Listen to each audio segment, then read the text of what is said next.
Buenas noches.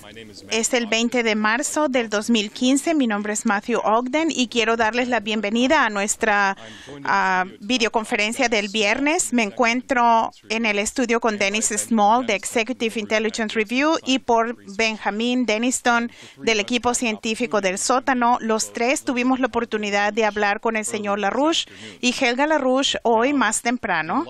Y a la luz de esta conversación que tuvimos con el señor LaRouche, antes de preguntarle y pedirle a Dennis Small que venga al podio, quiero decir unas declaraciones como prólogo que reflejarán la conversación que tuvimos con el señor LaRouche hoy. Nuestra tarea de hoy y en general es presentarles nuestro espectador una experiencia mental del mundo como un proceso global único, un proceso planetario único de la historia en movimiento que no se puede dividir en asuntos únicos o en locales o asuntos aislados como tales. Y a través de esta experiencia mental, los universales que están formando la historia, usted, esperamos, podrá entender qué se debe hacer para actuar en base a esa historia y consolidar el gran potencial que se ha desatado en los últimos 10 días, que el señor LaRouche identificó en su declaración que publicamos este domingo, que se llamó Sobre la cuestión del papel de Alemania, que está disponible en nuestra página de Internet. El señor LaRouche nos indicó en nuestra plática hoy más tarde que el tema específico del que abordemos será seleccionado no porque poseen los hechos estáticos y muertos, por así decirse, sino que representan este movimiento total del proceso de la historia mundial. Esta corriente que está arrasando al mundo y que lo hace avanzar, que es subyacente a los eventos individuales y que percibimos que estamos viviendo. Hoy, más que nunca en la historia, el planeta funciona como una unidad integrada única, un proceso en el que él dijo la presión de las ideas se siente en todas partes. La presión del futuro y el reflejo de esta presión surgen en partes aparentemente puntos geográficos separados que están surgiendo simultáneamente, no por algún proceso de transmisión mecánica, sino porque el planeta funciona según el carácter de lo que el científico Johannes Kepler identificó como el sistema solar, un proceso unificado único en donde todo es impulsado por un principio universal invisible único. ¿Cómo entendemos al mundo hoy mismo? ¿Cómo lo entendió Kepler? ¿O como Kepler lo hubiera entendido? ¿Cómo nos revelamos a ese singular universal que guía lo que es ahora un proceso global como un como un singular?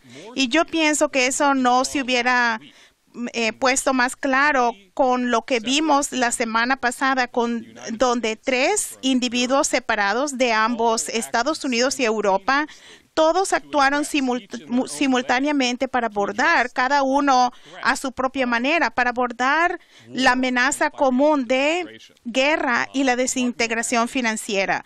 Martin O'Malley, el ministro del Exterior alemán Steinmeier y el ex canciller alemán Helmut Schmidt. Todos identificaron, el señor LaRouche identificó la unidad de este proceso, la unidad de estos individuos y la opción que se creó por la suma de estas tres intervenciones. Lo que el señor LaRouche dijo al identificar esto es lo que ha creado el efecto de causar un cambio dramático y que está en marcha en la historia mundial en la que actualmente nos encontramos y sobre lo cual elaboraremos más esta noche. Así que lo que intentamos darle es lo que dije, una imagen global única de la humanidad, de este momento en la historia viviente de la humanidad, no como un hecho estático o concreto, como el señor LaRouche dijo, si algo es concreto, está muerto, sino como un proceso que está en movimiento, un proceso que está vivo, que se está creando, que está por existir, el momento que está de un futuro que antes no había existido. Y el vivir esta imagen mental del futuro y actuar de esta en base a esta, hacer que esta imaginación se convierta en actualidad, la humanidad actúa como sí mismo en lugar de la experiencia de un animal simple que solamente reacciona a los sucesos pasados, en lugar de según el carácter de los grandes individuos en la historia mundial, como el caso de Juana de Arco que elaboramos en este programa hace un par de semanas. Y yo pienso que esto es algo que lo presentó brillantemente el señor LaRouche en la conclusión de su último documento al que me hice referencia. Y quiero leer los últimos dos párrafos finales de este documento antes de que venga Dennis Small al podio. Y esto viene de la última sección que se titula Los desafíos de China, donde el señor LaRouche dice lo siguiente: China es actualmente única en virtud de sus logros actualmente progresivos dentro de los límites del espacio solar. Sus logros en este respecto, tanto dentro de la esfera del papel de la Luna e intereses relacionados, es también implícitamente un punto de interés decisivo para su relación con los logros singulares conocidos actualmente y los que hay en perspectiva de su descubrimiento de los aspectos más esenciales del sistema solar mismo.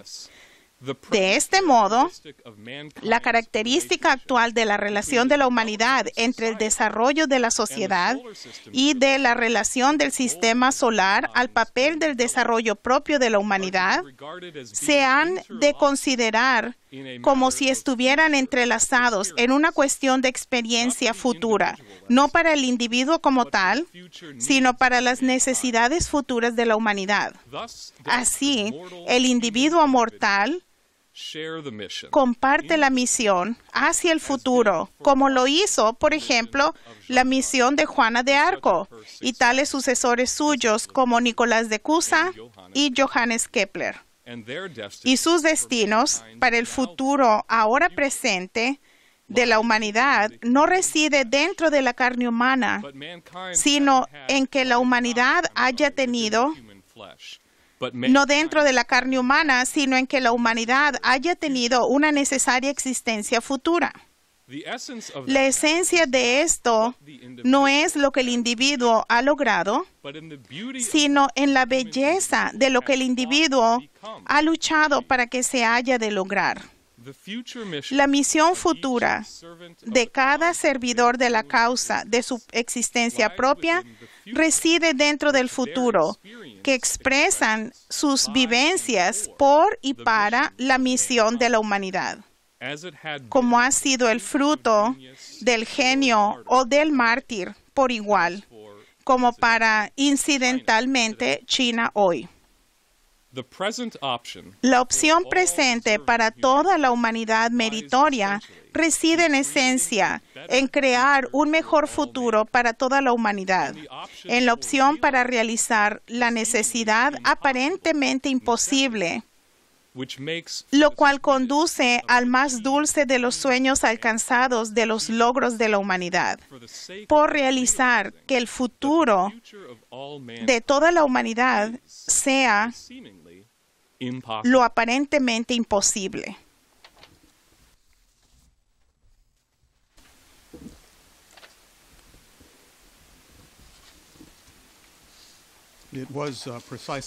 Es precisamente hace una semana en este programa en donde la evaluación del señor LaRouche de la importancia de las declaraciones conjuntas de los tres estadistas que Matthew mencionó, Steinmeier Schmidt de Alemania y el ex gobernador de Maryland de Estados Unidos, O'Malley, se presentó a este público.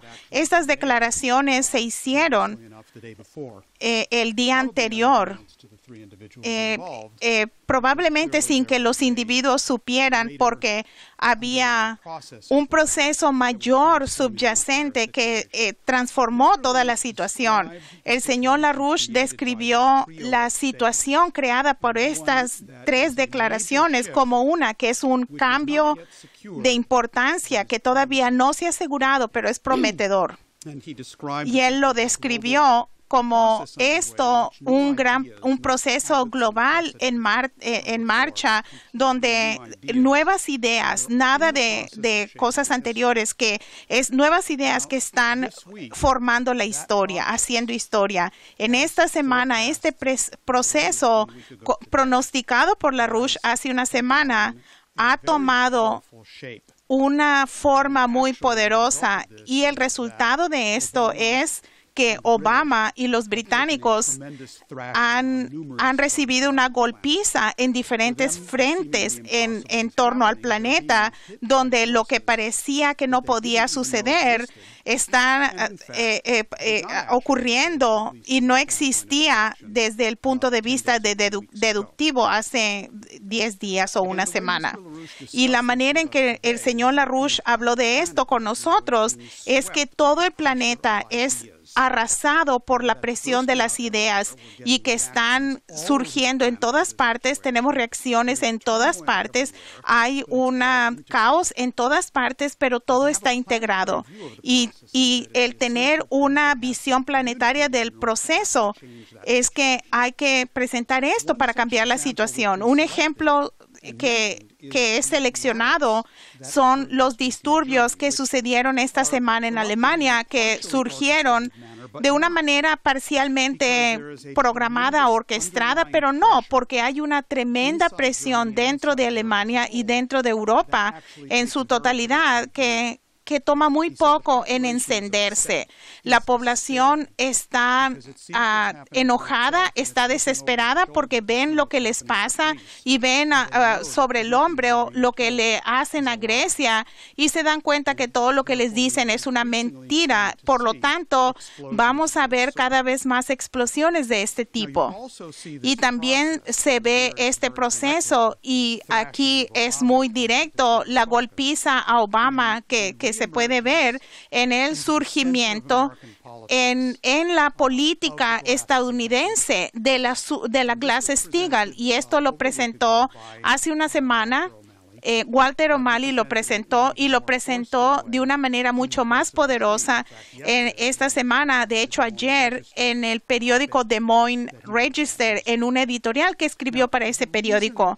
Y la razón que esto es muy importante para entender el proceso global que está en marcha, la razón por lo que este es un suceso universal de importancia, es porque la crisis que enfrenta la humanidad es que es haber abandonado la manera correcta de pensar, y de esa manera permitimos que el proceso de la usura y la especulación y los valores financieros, que son un producto de esa visión, son los que dominan, y hemos permitido que destruya a los procesos económicos en los que nuestra especie depende.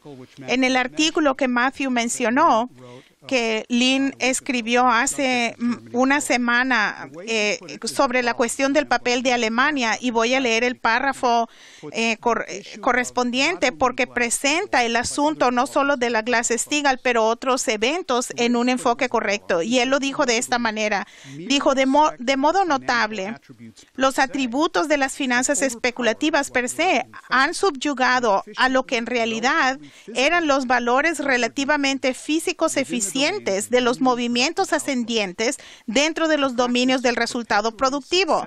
La práctica de reducir sucesiva y perpetuamente las tasas científicas de la productividad humana per cápita con relación a los costos de producción nominal, principalmente especulativos, tanto respecto al producto neto per cápita como en Europa y en los Estados Unidos, es emblemático del declive pertinente, paralelo realmente, tanto de los estándares de los ingresos familiares como de la productividad neta per cápita, y el declive general relativo de la densidad de flujo energético en la producción per cápita. Predominio de lo que debería de ser un proceso de crecimiento continuo sin fin que llevaría cada vez más al hombre a tener poder sobre el universo que habita. Esto ha sido destruido por el proceso especulativo que se creó. El primer paso necesario para abordar este problema, para resolver este problema, el primero es restablecer la norma de la Glass-Steagall que se estableció en 1933 por parte de Franklin Roosevelt, que separó de la manera en que un cirujano separa el cáncer del tejido sano, la parte comercial productiva del sistema bancario del lado de la banca especulativa de inversiones. Y Walter O'Malley debemos darle crédito de que ha puesto en el centro y ha hecho esto un punto central. Y en este editorial en el periódico Des Moines Register, él empieza explicando que el crack del 2008 como resultado de esta burbuja especulativa causó a cada estadounidense un promedio de $120,000. Usted no sabría que tenía $120,000 pero ciertamente no los tienen, pero porque esto se tomó del sector productivo. Y él dijo, la reforma más importante que podemos hacer es restablecer la Glass-Steagall de 1933. Esta ley separaba los bancos comerciales de los bancos de inversiones. Bajo la Glass-Steagall, nuestro país no sufrió una gran crisis financiera por casi 70 años. Si esa ley no se hubiera derogado en 1999, el crack se hubiera contenido. Llegó la hora, dijo él, de poner a los intereses nacionales por encima de los intereses de Wall Street. Y ese es el caso. La idea del interés nacional es el interés de las medidas per cápita de la producción física de la economía en lugar de la especulación. Así que ese es un suceso muy dramático y deben estar seguros que el gobierno de Obama y la reina de Inglaterra no están muy contentos y tampoco están muy contentos de otros dos acontecimientos que voy a mencionar. El primero de estos desarrollos es la extensión dramática del Banco Asiático de Inversión a la Infraestructura, el BAII. Fue establecido y propuesto, China lo propuso e invitó a todo el mundo a unirse para poder dar financiamiento no para la especulación de Wall Street, no para rescatar a los bancos que son demasiado grandes para caer, pero es inversión a la infraestructura. En otras palabras, es un banco al estilo hamiltoniano. Y el presidente Xi Jinping de China, en la reunión APEC a final del año pasado, en noviembre del 2014, aprovechó una conferencia de prensa con Obama y ofreció invitó a Estados Unidos, lo invitó a ser parte no solamente del BAII, del banco, sino que se uniera a los países BRICS para darle marcha atrás a la especulación y iniciar verdadero desarrollo. Como respuesta a esa invitación del presidente Xi Jinping, Obama dijo: de ninguna manera, fuera. Nadie se va a sumar, ni nosotros, ni mis aliados. Olvídate. Y estuvo equivocado, se equivocó. Y mientras que Obama sí tuvo éxito hasta la fecha en hundir a los Estados Unidos con el Titanic financiero que se hunde, los países en Europa que habían estado atados al barco que se hunden anunciaron que saltan del barco, y Alemania, Francia, Italia e incluso el Reino Unido dijeron que se van a unir al banco BAII. Y si ustedes ven al mapa que hicimos para que ustedes vean, verán que hay 34 países que anunciaron que van a ser parte del banco BAII. Y el movimiento de LaRouche desde el principio insistió que Estados Unidos debía aceptar la propuesta de Xi Jinping. Escribimos un folleto en donde explicamos por qué debíamos unirnos a esta iniciativa, y tenemos una petición pidiendo a la gente que firme pidiendo esto. El obstáculo es Obama, el obstáculo es la reina de Inglaterra, y ellos recibieron una paliza que no esperaban debido a este proceso que se ha desatado, donde la gente reconoce que si quieren existir van a tener que actuar en base a la razón y sumarse a algo que sí les va a permitir sobrevivir. Y esto significó una humillación política de Obama, de manera que el New York Times publicó una editorial hoy día en el tema atacando a Obama, diciendo que el gobierno de Obama, para su vergüenza, ha sido desdeñado por sus aliados del occidente, que acuden en masa al Banco de Desarrollo Asiático conducido por China, desafiando los llamados de la Casa Blanca de no hacerlo.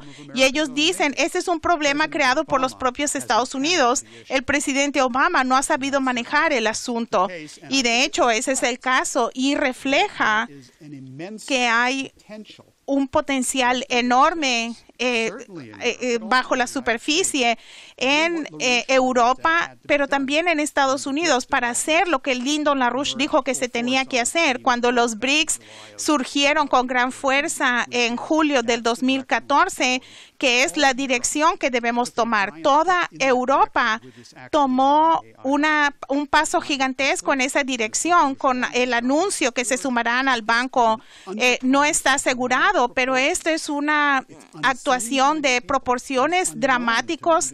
Mucha gente no lo ve, no lo conoce, pero es una de las principales corrientes que está dando forma a la historia mundial. Y no se sorprendan que pronto veamos una actuación más importante de Europa, que abandonan el Titanic, que se quitan las cadenas, que Obama y la reina de Inglaterra los ataba al barco Titanic, y que dicen: lo siento, no nos hundimos con ustedes. El verdadero potencial en esto está en lo que sucede en Grecia, y esto es de importancia debido a que bajo gran presión Grecia ha continuado, se ha mantenido en su decisión soberana de no cometer suicidio y no aceptar la destrucción a manos de la troika. Ellos han dicho que no, y se han rehusado a implementar las políticas, y han empezado a mirar en dirección hacia Rusia, hacia China, hacia Brasil y otros países en el oriente. Y uno podría hacer la pregunta, y se podría contestar afirmativamente, si Grecia será la primera nación europea que se salga del sistema transatlántico y se una a los BRICS. Esto no es diferente a lo que sucedió en Argentina en la primavera del 2014, donde hicimos la pregunta: ¿Argentina será la primera nación de Sudamérica, de de romper con el sistema transatlántico y se sume a los BRICS, que de hecho lo hicieron.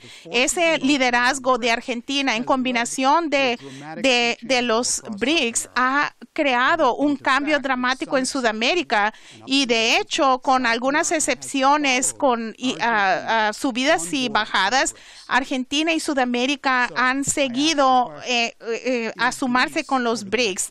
Y mi pregunta ¿es Grecia en la próxima semana o dos será el actor que produzca el efecto, que serán los efectos de que en la próxima cumbre de los BRICS en Ufa, Rusia, en julio de este año, veremos un proceso donde Europa aparentemente hará algo que no pareciera posible bajo las circunstancias, se sale del barco Titanic o en el proceso de salirse del barco y unirse a los BRICS, y creo que esa es la dirección que se ha tomado, y pienso que la prensa financiera y la prensa británica reflejan la histeria porque tienen una idea de que esta es la dirección que se está tomando. El periódico Bild Zeitung en Alemania hicieron un editorial quejándose de que Grecia tenía un plan P como Putin. El periódico Guardian también escribió un artículo, dijo que si seguimos poniendo presión a Grecia, caerá a manos de Putin. Y el The Economist publicó un editorial horrorizado dando instrucciones al gobierno de Tsipras, diciéndole qué ministros debía correr. Y yo pienso que no deben aguantar la respiración. Y el asunto aquí es que toda Europa está siendo sacudida y una reflexión de esto es el discurso que se dio ante el Senado italiano y que lo dijo el ex ministro de Finanzas Giulio Tremonti y ahora senador, y dijo el problema no es que Grecia entró a Europa, sino que el euro entró a Grecia, y dijo que el saqueo, la violación de Grecia, la austeridad después de la cura europea, en otras palabras, todas estas medidas de austeridad, la deuda de Grecia aumentó y el PIB cayó. Y ahora la troika demanda más recortes, demandando más destrucción en un país que ha sido destruido. Y Tremonti dijo con mucha ironía que ni siquiera Margaret Thatcher hubiera pedido tales medidas. Y él concluyó diciendo, estos no son valores europeos, estos vienen de nuestro pasado precristiano y pagano, y citó al emperador romano muy odiado, Heliogábalo, y les digo que deben buscarlo para ver de qué habla. Y lo que esta dinámica se refleja en el mapa que les voy a mostrar, que produjo el gobierno chino, que ustedes notarán. Esto refleja la nueva ruta de la seda, lo que el gobierno chino ha impulsado para una integración y desarrollo de las economías de Eurasia y de la ruta de seda marítima, que es parte del mismo proceso que se muestra con estas líneas azules que conectan a varios puertos en el Océano Pacífico, en el Océano Índico, y a través de un nuevo canal de Suez que se construye en Egipto hacia Europa, donde pueden ver un círculo en verde muy brillante y el puerto, que es el puerto de Pireo en Grecia, y ese es el puerto en el cual los chinos están invirtiendo grandemente, no para saquearlo, sino para desarrollarlo, que es una política donde todos ganan, no significa el que todos ganan, quiere decir que el hombre es de una especie que puede actuar de tal manera donde siempre puede producir y aumentar la productividad. A través de esto puede aumentar el flujo de la densidad del flujo energético. Y pienso que este mapa con el círculo dibujado enfoca adecuadamente el proceso que está en marcha en torno a la cuestión de Grecia.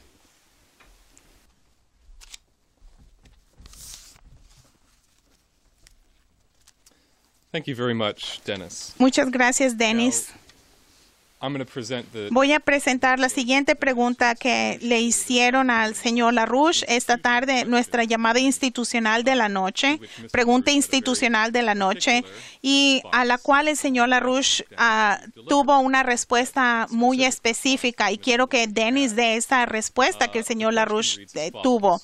La pregunta es la siguiente. Señor LaRouche, el presidente estadounidense Barack Obama le dijo al pueblo iraní que un plan para transformar las relaciones entre los dos países podía alcanzarse.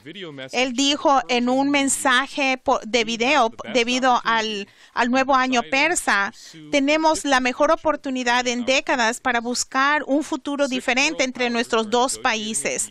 6 potencias mundiales negocian el acuerdo para limitar las actividades nucleares de Irán. ¿Cuál es tu parecer sobre un acuerdo justo con Irán?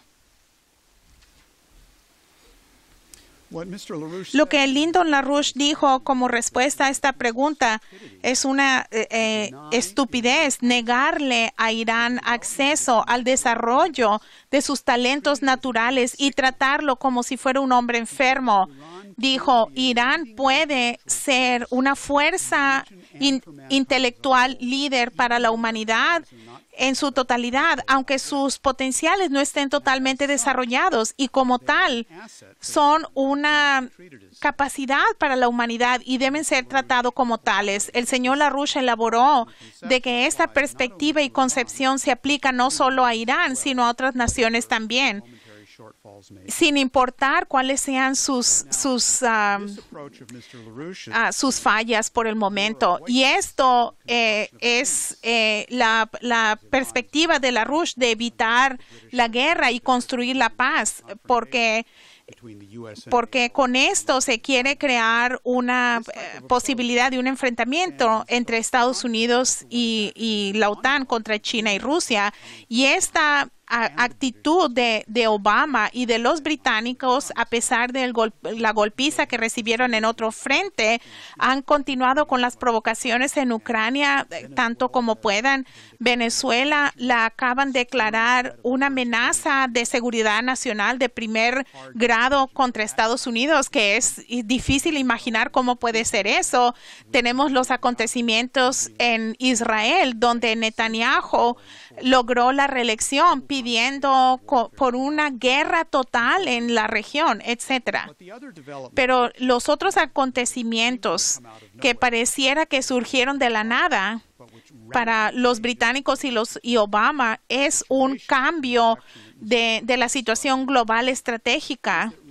Es que Rusia participó en maniobras militares rápidas en una escala mundial y simultáneamente emitió advertencias duras, como lo han hecho en el pasado, sobre el hecho de que no van a tolerar y no van a aceptar ninguna amenaza de un enfrentamiento nuclear sin que ellos respondan. Ellos van a responder. No voy a presentar todos los detalles de sus maniobras militares y los ejercicios que llevaron a cabo. Es suficiente decir que la evaluación general de la velocidad y el profesionalismo en que se llevó a cabo provocó a que el general Hodges, que es el jefe del comando en Europa de Estados Unidos, dijo, diablos, esto es impresionante. Uno de los componentes más importantes de este despliegue fue el que Rusia desplegó sus misiles Iskander capaces de traer ojivas nucleares hacia Kaliningrado, que es el punto más cercano en Rusia, pero es el más cercano a Europa. Y esto es algo que el presidente en ese entonces, en el 2011, Medvedev, había advertido que sería la respuesta de Rusia si el proceso de Estados Unidos y la OTAN continuaran extendiendo sus actividades hasta la frontera con Rusia, como ha sucedido con el golpe nazi en Ucrania y con el despliegue del sistema antibalístico, que es una amenaza a estas naciones. Hace 4 años, Medvedev advirtió que esa sería la reacción si se llegaba al punto y Rusia lo hizo hoy día. Y también han habido declaraciones por parte de oficiales rusos dejando claro de lo que han presentado. Ellos no les gusta este sistema antibalístico, que es una gran provocación, pero por otro lado han dicho explícitamente, y esto provino del viceministro de Defensa Antonov, quien ha hecho advertencias, y él dijo, están preparados para hablar con Estados Unidos, y si el próximo secretario de Defensa de Estados Unidos, Carter, llamara al secretario de Defensa ruso, Shoigu, por teléfono, él tenía la confianza que Shoigu respondería, porque habría un diálogo entre los dos países. Así que esta respuesta por parte de los rusos esta semana ha puesto en una esquina a los británicos y Obama, porque su bravuconería no funcionará y se puede proceder así que han pagado un costo muy caro porque se ha destruido el juego.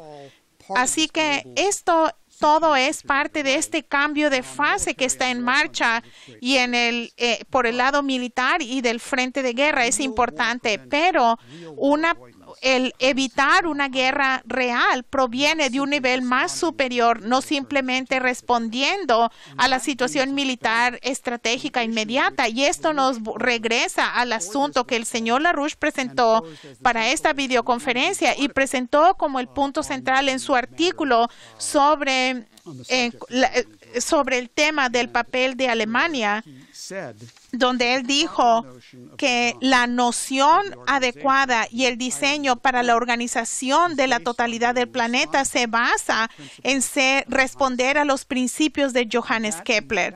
Y esto, de hecho, es la única base en las cuales podemos organizar el poder salir de esta situación peligrosa que amenaza a la especie, tanto en el lado militar como en el lado económico, para efectivamente tener un proceso no solo de sobrevivir, pero de que el hombre actúe en tal manera de continuar el proceso de participar en la creación y el desarrollo del universo.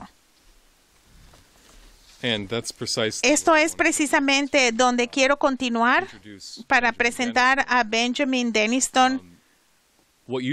Lo que acabas de mencionar, Dennis, sobre lo que dijo el señor LaRouche en este artículo, que la noción de la habitación del planeta debe responder a los principios de Johannes Kepler.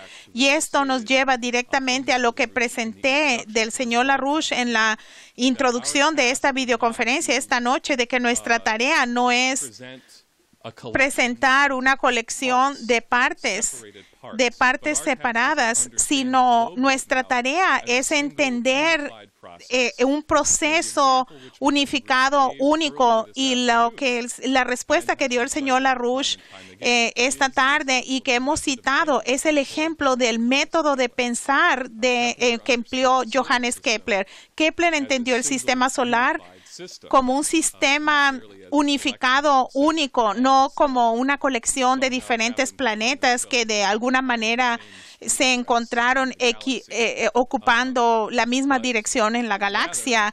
Pero en lugar de eso, como Ben Denniston elaboró en el nuevo paradigma, en el programa El Nuevo Paradigma de esta semana, Kepler fue el fundador de la física moderna, cuya comprensión de los principios universales el señor LaRouche ha enfatizado debe convertirse en la base de la organización de la sociedad humana en el planeta. Si recuerdan, más temprano dije que la característica de la relación de la humanidad entre el desarrollo de la sociedad y el sistema solar al papel del desarrollo de la humanidad debe considerarse como entrelazado en una manera de una experiencia futura, no para el individuo, sino para la humanidad futura. Y al principio de este documento, el señor LaRouche dijo lo siguiente, que quiero usar para presentar a Ben. El señor LaRouche dijo, las condiciones actuales del planeta habitado Tierra ha alcanzado el punto en el cual la noción de la habitación del planeta en su totalidad debe prestar atención a los principios de Johannes Kepler, que se deben considerar de manera universal realmente como la noción apropiada para el diseño de la organización de la totalidad del planeta. Así que Ben, quiero preguntarte si para adecuadamente desarrollar la capacidad como Kepler lo entendió, ¿qué es lo que debemos entender sobre la mente de Johannes Kepler y su método? Y lo que yo creo preguntar, ¿cómo pensamos como Kepler pensaba?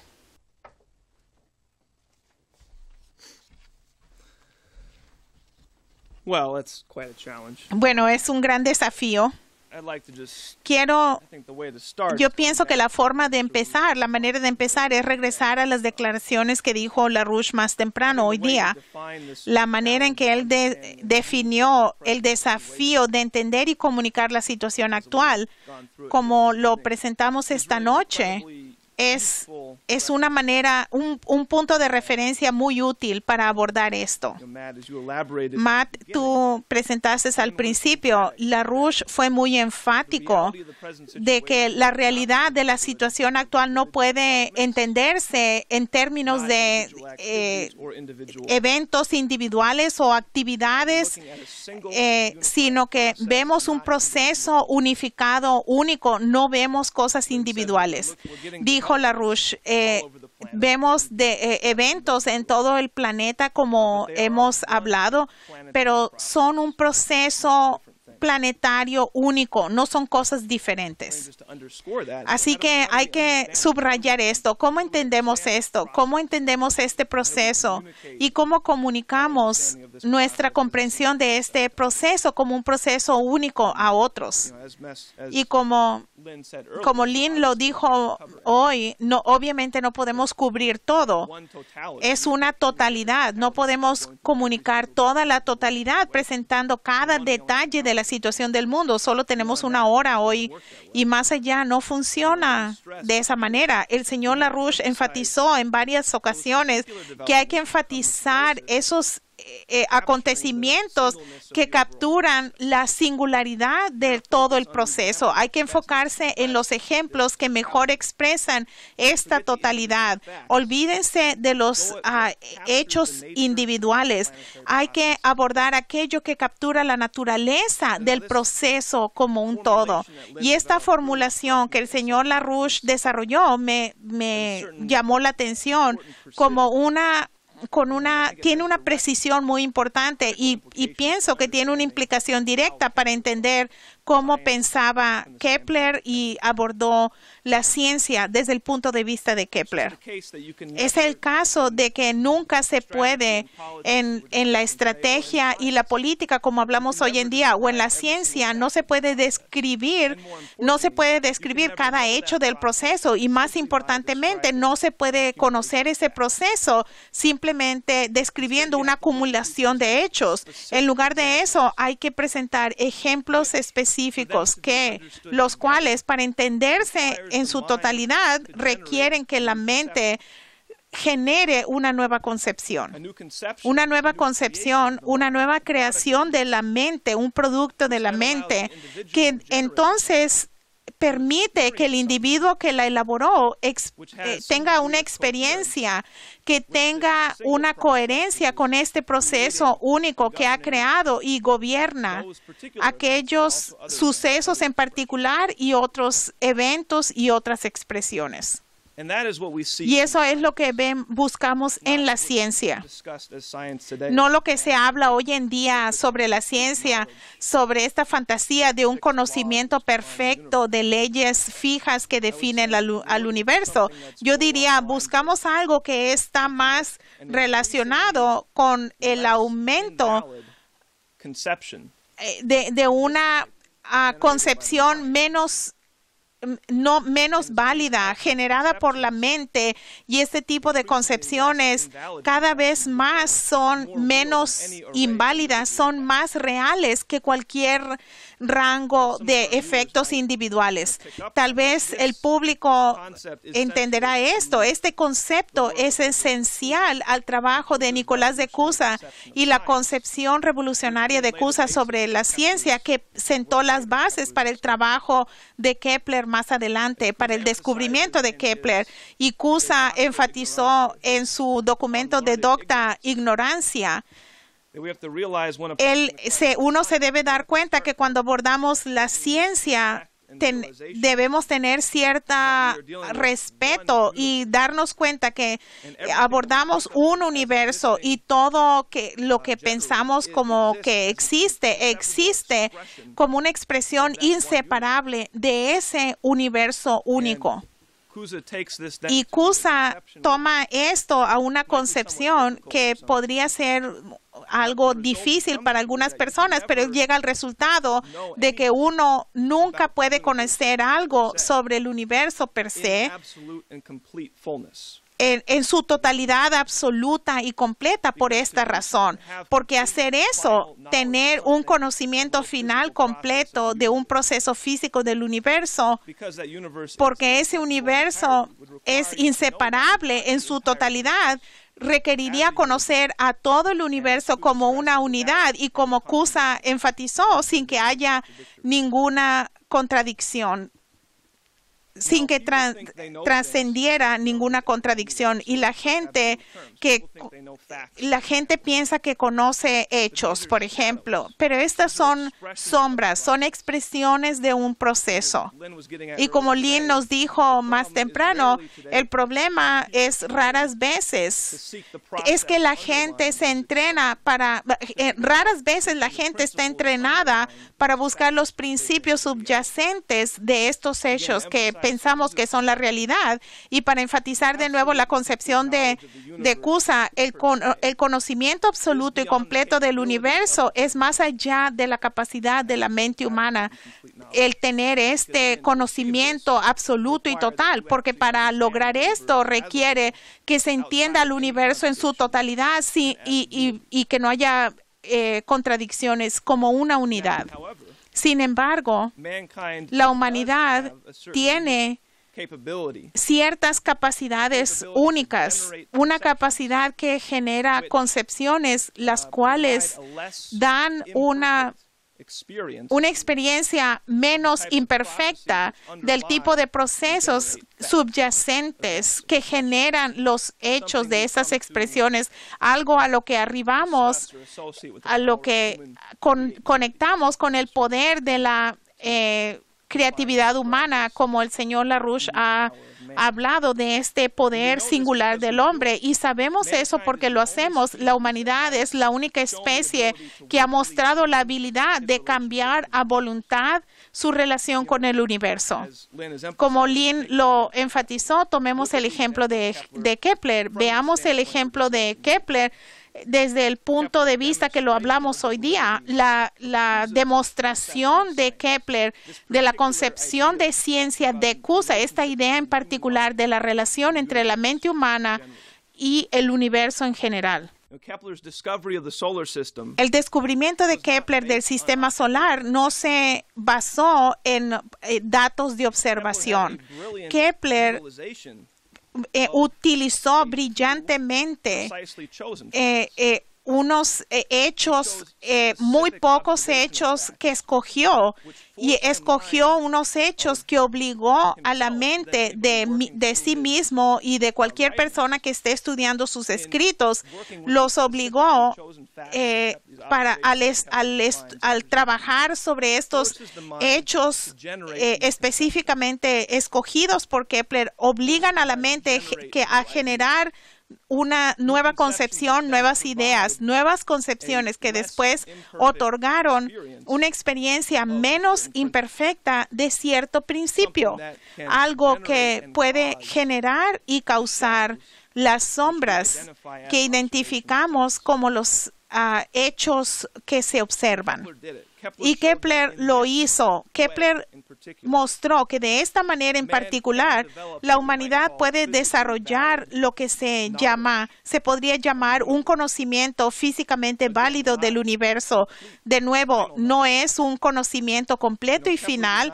Kepler no definió al sistema solar como un hecho objetivo. Kepler creó algo en la mente. Y la humanidad actúa sobre esto, no en los hechos sobre el sistema solar. Es importante subrayar el énfasis que le pone LaRouche. Esto es lo que LaRouche ve que China está abordando en su programa espacial, esta búsqueda de lo que él define como un principio de Kepler. ¿Qué significa esto? ¿Buscamos al sistema solar como un objeto, como una colección de objetos, de la manera en que la mayoría tiende a pensar sobre la ciencia, que es el problema en la educación? ¿O nosotros como humanidad, al hacer lo que China hace de alcanzar el espacio, seguimos la creación de Kepler? Y yo pienso que para abordar esto debemos regresar de nuevo a esta cuestión fundamental que Cusa abordó en este documento de docta ignorancia al que hice referencia. ¿Cómo es que tenemos un conocimiento válido en este caso particular? ¿Cómo tenemos un conocimiento válido del sistema solar? De nuevo, ¿es algo objetivo? ¿Es una colección de hechos? No.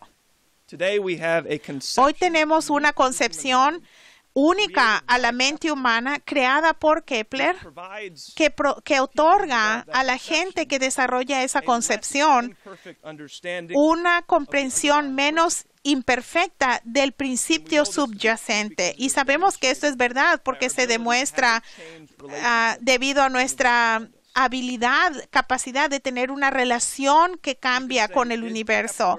Se puede decir que Kepler de esta manera crea al sistema solar. Y en un sentido real para la humanidad, de cierta manera sí lo hizo. Y hoy día debemos ir más allá. Debemos avanzar hacia la creación de concepciones aún más imperfectas, que podemos probar que son válidas debido a la capacidad de permitir al hombre el continuar cambiando su relación con el universo. Es así como debemos progresar en el dominio de la ciencia. ¿Cómo vamos a poder conocer al sistema solar de una manera menos imperfecta, como una expresión de la galaxia en su totalidad, por ejemplo? ¿Cómo vamos a poder tener la experiencia de recrear el sistema solar como una expresión inseparable de la galaxia que lo contiene? Estas acciones de la mente, estas creaciones originales de la humanidad, son la base de la ciencia y del progreso humano. No los hechos, no encontrar los hechos o los objetos, sino la generación, la creación, las creaciones de la mente humana en específico. Para concluir, yo pienso que esto necesita darnos una comprensión diferente del papel del individuo en la sociedad. Si de entenderse así, el individuo puede crear el futuro para la humanidad. Y verdaderamente esa es la mejor cosa que cualquier individuo debe buscar, ser partícipes en este proceso de una creación potencialmente sucesiva que ningún animal puede hacer. Esto es lo que hace a la humanidad singular. Y yo pienso que la referencia a las concepciones del señor LaRouche sobre a dónde nos dirigimos y a dónde China se dirige, se nos ha dado este futuro kepleriano. Sí, tomamos la decisión de crearlo ahora. Con eso concluimos nuestra presentación esta noche.